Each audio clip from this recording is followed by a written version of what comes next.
Alright,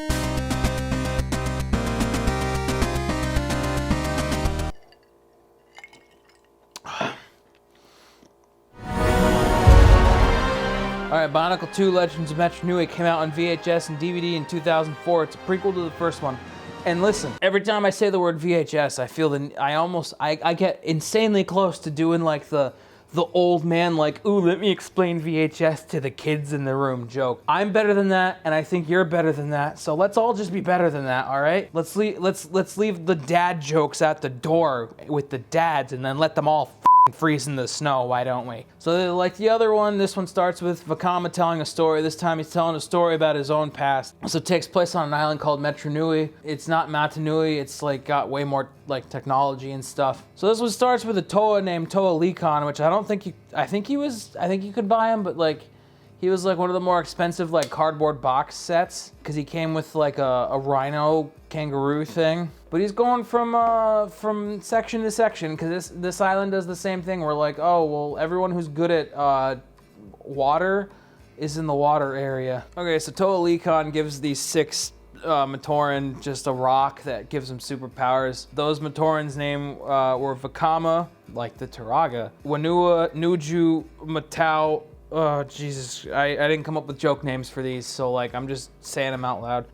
Onua and Nokama. I could say Nokia for that one. Her name's Nokia. Each of these retailed for $8 in 2004, so head on down to your local Barnes & Noble and pick yourself up a 6-pack today. Okay, then Lecon gets captured by these 2 characters called the Dark Hunters. Their names are Kreka and Nadiki. That's right, Bionicle got to sneak in the word dick into just some character names. I had both of those, and I remember, if I remember right, Nadiki was this big like green clawed snake thing, and like all of his appendages like could fold in and out. They did a lot of folding stuff with Bionicle toys, and I think his was cool. All right, so he gets captured, and then all the Matoran go to that got the power rocks. They go to a temple and they get to become Toa. They're the Toa Metru. They're gonna save the day. Okay, so then the main one, Vakama, he starts having visions. There's a big focus on this one character named Vakama because he's the guy who narrates all 3 of these movies, and also he's the focus of movie 2 and 3. I don't know why they liked him so much. He's not that interesting. None of these are interesting characters. And if I remember right, Vakama was the only one of the Toa Metru I didn't own. My parents took me to see the SpongeBob movie, and then we went to Walmart after, and I was like, guys, can I also get a Bionicle? And they went, well, no, we just took you to see a movie. Today can't be that good for you. And I went, well, okay, fine. So there's no such thing as a perfect day. I still hold that sentiment true today. Okay, so Vakama starts having visions, and the visions tell him that they gotta get these 6 discs and put them together to make the Mask of Time. There's a shot earlier in the movie where he's trying to forge the Mask of Time and doesn't do it because he's bad at his job. Masks and those discs, both being things you can buy separately at your local Walgreens for like $1.99 a piece. I don't know. Okay, so then they go to this big coliseum that looks like one of those, like, you know those toys you can get at Walmart where like you put your hand in it and like there's a bunch of tiny little pegs and like it makes like the outline of your hand. There's a whole coliseum that looks just like that because like the pegs raise in and out and stuff, and it makes like obstacle courses and shit. They go there and they try to convince the Turaga of the city. His name is Turaga Dume. They try and convince him of, what'd they try to convince him of? Oh, you know, they go and they ask him for help, and in return, Turaga Dume sicks the Bionicle cops on them. I don't know what they're called. I forgot to write them down in my notes. And you're probably thinking like, hey, the character who's the leader of a city and in charge of the police force, and his name is Dume, which is like one mispronunciation off from the word doom. He's the bad guy. Yeah, we're not working with highbrow material here like Metal Gear Solid, so sorry that you were able to call this shit seconds before I did. Onua, Nuju, and Wanua, they all get arrested by the Bionicle cops. Okay, so the other 3 that aren't arrested, Vakama, Nakama, and Matau, the green one. They escape through a big water chute, and they end up in the ice part of the ice world. While they're in the ice town, they end up seeing a transport in the Iceland, and they hide on that, and then they end up in the desert. They're looking for Toa Lecon because Vakama saw a vision and is convinced he's not dead, even though they never killed him off. He just like kind of went missing. Okay, so when they're in the desert, the Dark Hunters, they arrive, and then a herd of like Bionicle rhinos show up. They're the ones you could buy with Toa Lecon at your local KB Toys. And then that's when when Nokama, the water one, she gets her mask power. By the way, they're waiting on mask powers that they're supposed to all get one by one. Nokama gets it, and it lets her speak any language ever. So naturally, she's able to like talk to Rhino, because you know, if you just like you powered through every Rosetta Stone ever, you could talk to animals now. That's how it works. So she does that, and then she tells the rhinos to stop, and then she's like, hey, let us ride on you to where we need to go. And so they do that. Also, at some point in the middle of all this, Matau gets the power to shapeshift. They're just getting their mask powers one by one. Okay, so meanwhile in Bionicle jail, Onua, Nuju, and Wanua are trying to escape when like a Taraga just shows up. He's also in jail, and is like, hey, you guys need your mask powers to be able to escape from jail, from Bionicle jail. So after doing like some light upper arm workouts, just like lifting boulders, they get their mask powers, telekinesis, mind control, and night vision, and they use those to escape Bionicle jail. They find the other Toa, and then that Taraga, it's Toa Likan. It turns out when he gave him the Toa rocks at the beginning of the movie, he was using his own powers to make them into Toa, and he became shriveled and old as a result. That's like if your grandma made you lunch and it aged her 10 years. That's what happens in Bionicle, is someone's like, here's something that will give you energy. I'm old now because of it, because that energy was mine. Every battery is a friend of yours. Sorry you have to hear that from me. Okay, so he tells them that they gotta save the heart of Metronui, which is of course the people. It's the Matoran. And then they find, like, they're just kind of wandering around, and they find this big pod that's person-shaped, and inside it is Taraga Dume. Wait a minute, Taraga Dume, like, did evil things to them at the beginning. Well, it's the fake Taraga Dume. You idiot. Why would you even bring that up to me? Of course there's gonna be a fake character named Doom. Evil Taraga Dume has all the Matoran show up at the Coliseum, and he's like, hey, you guys should go into sleeping pods. And so they do. And that's when you find out fake Taraga Dume is actually Makuta in disguise, because, I mean, that's Makuta's whole thing, is like, let's make the good guys go to sleep. Listen, I don't understand why Makuta's the bad guy.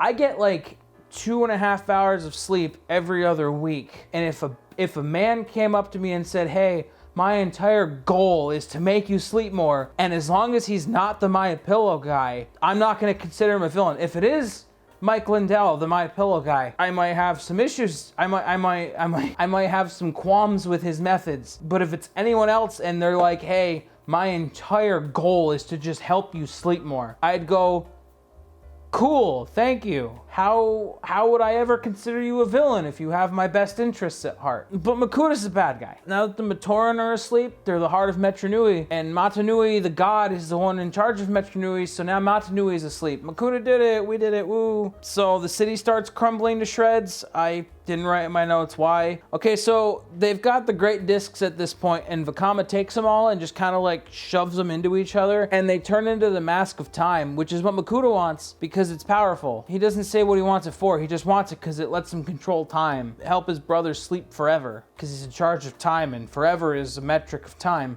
He kills off Toa Likan. Makuta does, not the good guys. The bad guys kill off Toa Likan, and Vakama is so sad about it that his mask power turns on and he can turn invisible now. All that build up just to give someone invisibility, it sucks. And then he throws the Mask of Time into the sea.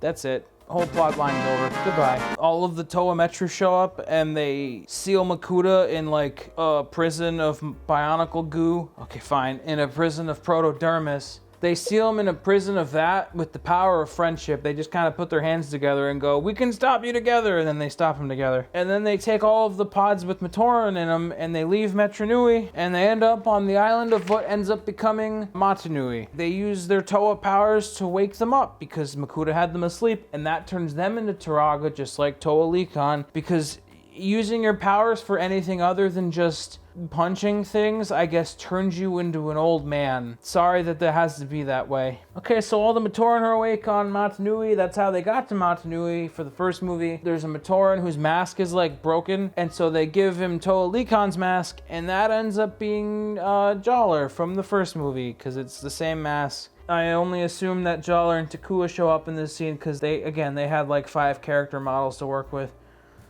That's Bionicle 2. Okay, now we're on to Bionicle 3. Bionicle 3 Web of Shadows came out in 2005 on VHS. I don't actually know if it came out on VHS in 2005. I know it came out on DVD though, because that's how I owned it. Because at that point I had a PlayStation 2, so I was able to play DVDs. Man, I was living large. So this takes place in like the 5 minutes at the end of Bionicle 2, where they're taking the Matoran and bringing them back to Motunui from Metru Nui. This is just a story of the Toa Metru going back to Metru Nui and getting the rest of the Matoran.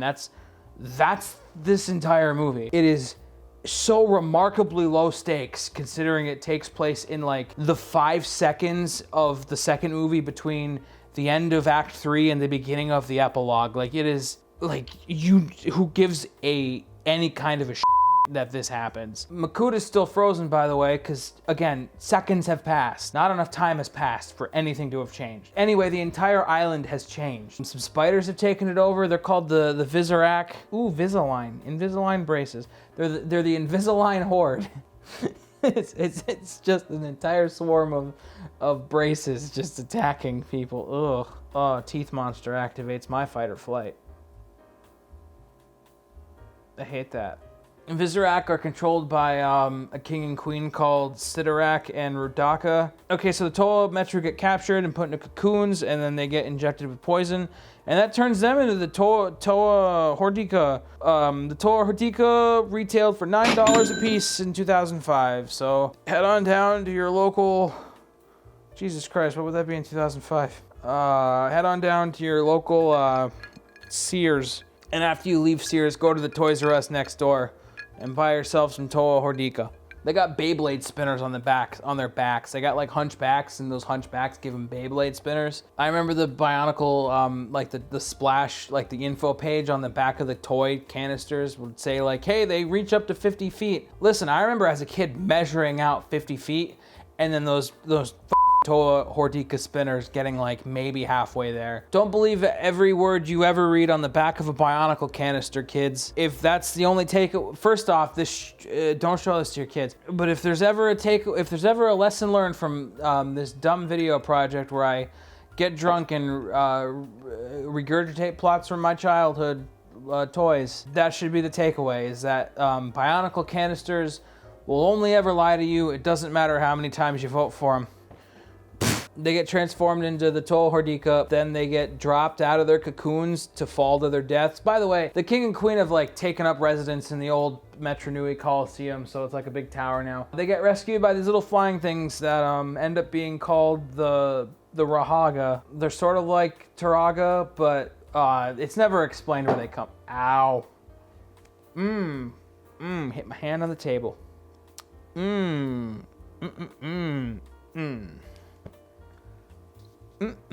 That hurt.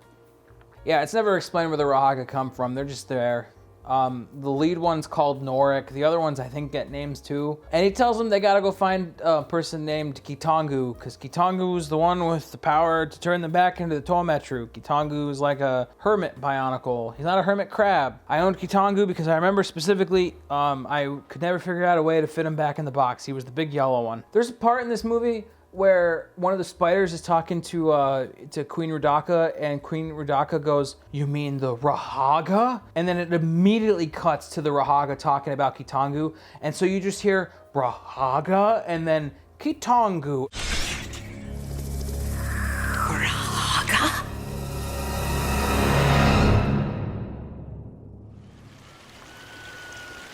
We can't rescue the Matoran in this condition. Why are we here? Brothers, we must be patient. Kitangu. It is nonsense word after nonsense word. I don't know. I had a hard time following it, and I had 16 years to stew on it. So like, what the Bionicle? Okay, so because the fire one always has to be angry, Vakama gets angry and leaves, and they set up some shit about how like, oh, because the Hordika are like these monstrous Bionicles, he's just letting the inner monster take hold. All of these movies have new metal in the credits, if you were wondering, after I said the phrase, he lets the inner monster take in, if we were gonna get some fucking Hollywood Undead ripoffs to do the credits for all 3 of the Bionicle movies. We're everywhere you see. Look out, we might be real this time. Yes, we do. Vakama leaves and then he gets captured, and then Rudaka convinces him to be evil because she's like, hey, you're already like acting evil. Why not just do it? And he goes, okay. And then he like fucking growls like a lion.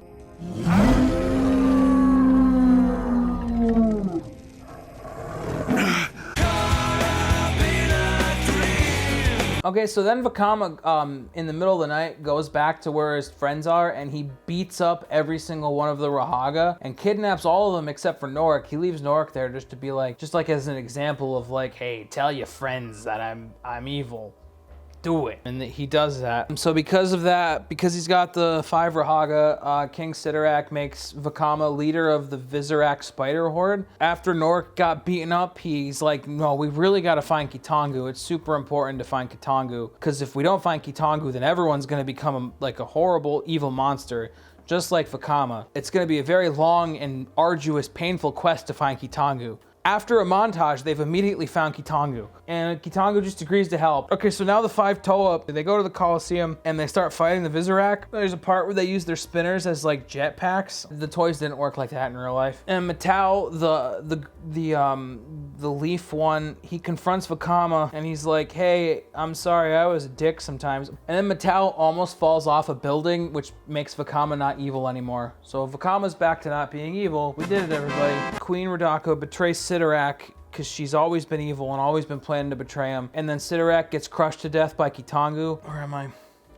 So, okay, there's a part where they're all confronting Rudaka. She still thinks Vakama is working with her because, you know, the bad guys are always arrogant. So, yeah, no, Vakama's like tricking Rudaka, like, no, I'm still on your side. He completely turns on her. Because Sidorak put Vakama in charge of the Vizorak horde, he tells them to leave. He just looks at the big spiders and goes, get out of here, leave. And so all the big spiders just leave. And then Vakama fires one of his big, like, hunchback spinners at Rudaka, and it destroys this like crystal she's got on her chest. She's had a crystal in her chest piece the entire time, but that crystal is a chunk of the crystal that Makuta is hidden in. So when that crystal gets destroyed, there's this like hand that reaches out from like the Makuta crystal, and it like teleports Rudaka away. And then Norik is like, you just freed the Makuta, what the f***? Why did you do that? And then Vakama goes, you know, for some reason, he doesn't scare me anymore.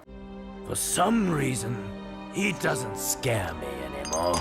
You know, I don't like how I just got that dialogue committed to memory. I watched this movie a lot as a kid. Rudaka was working for Makuta the whole time. Makuta's the villain. Okay, so then they ask Kitangu to like turn him back into the regular Toa Metru. He does that. So that's solved. Okay, so now they get the rest of the Matoran and go back to Mount Anui. This entire thing takes place in like the 30 seconds at the end of Bionicle 2 between when you see them with all of the people on their ship and then when they're on the new island. This is like if you watched Fellowship of the Ring and then you started watching Two Towers, and then with like 4 minutes left in the runtime of Two Towers, you paused it and then watched the entirety of The Hobbit and then finished watching the Lord of the Rings trilogy. It's such a weird way to pace stuff out, and it just feels like listen, they were making this shit up as they went along, but like this is like the most obvious time where like even a 9-year-old could go like, wait a minute, why? And I probably did. Actually, I don't know. I might have just gone with it. I was a dumb 9-year-old. Okay, so yeah, now they've brought the people to Mount Anui, and the epilogue from Bionicle 2 may as well just happen next. There's this quick shot of the characters from Bionicle 1 in the room that Bionicle 1 ends in, because, you know, Turaga Vakama is just telling the story the whole time. But yeah, there's just a shot of Takanuva and Jaller. I think Holly was there, and then they just walk off. The voiceover at the end of the movie is like, our adventure is over. Now it's time for you to make your own adventures, because Lego is basically saying, please buy our toys and love us. And that was when people bought their toys and loved them. And that's the end of Bionicle 3. Let's move on to when people stopped giving a shit.